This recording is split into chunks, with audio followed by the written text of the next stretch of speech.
Bhatia ji, Abhay Dubey ji, doctor Ravi Malik और doctor D K Gupta ji, CMD Radix hospital doctor Malik और CMD Felix hospital Gaurav ji BJP के प्रवक्ता हैं, बड़े नेता हैं, बहुत अच्छी तरह से जानते हैं। अभय दुबे जी कांग्रेस के प्रवक्ता नेता हैं। आप चारों का धन्यवाद और चारों का स्वागत।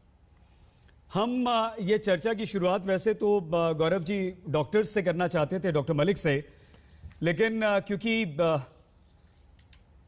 आपकी सरकार है और देशवासी अपनी सरकार की तरफ बहुत ही आशा की दृष्टि से गौरव जी देखता है। केसेस बढ़ रहे हैं, कोई शक नहीं, स्थिति गंभीर है, यह आप हम सब बहुत अच्छी तरह से समझ रहे हैं। गौरव जी, इस वक्त बीजेपी की तरफ से एक राष्ट्रीय प्रवक्ता होने के नाते आप क्या कहेंगे, किस तरह की स्थिति है और हमें कितना सावधान रहना है और सरकार क्या कर रही है? गौरव जी। सईद जी, आपने बहुत ही महत्वपूर्ण प्रश्न पूछा है और मैं श्री नरेंद्र मोदी जी ने जो देश को संबोधित करते हुए आश्वासन दिया था देश को, उसी को आगे बढ़ाना चाहूंगा। आपने बहुत सही बात कही कि स्वाभाविक है कि आम जनता में कुछ डर कुछ लोग भी पैदा करें और आए भी। हमें ये देखना है कि ये डर ना आए और जैसा प्रधानमंत्री जी ने कहा, दवाई भी और कड़ाई भी, उसी क्रम में आगे बढ़ते हुए मैं एक बात जरूर आपके चैनल पे बिल्कुल स्पष्ट कहना चाहूंगा। स्वास्थ्य मंत्री हर्षवर्धन जी ने भी कहा है, कुछ प्रदेश ऐसे हैं जहां पे ये बात उठाई जा रही है और किसी भी वजह से उठाई जा रही हो, मैं आपके चैनल पे आज राजनीतिक चर्चा नहीं करना चाहता हूं कि वैक्सीन की कमी होगी। तो सैयद जी, मैं एक बात बता दूं, ये पूरा देश एकजुट होके कोविड के खिलाफ लड़ रहा है जी। और हमारी प्राथमिकता है कि किसी भी प्रदेश में कमी ना हो और ना ये कमी होगी। कुछ आंकड़े हैं जो मैं दूसरे भाग में कार्यक्रम के रख दूंगा, लेकिन अभी अति आवश्यक है कि हम लोग भूल जाएं कि हम लोग अलग अलग प्रदेशों से हैं, हम भूल जाएं कि हम सत्ता में हैं या विपक्ष में हैं।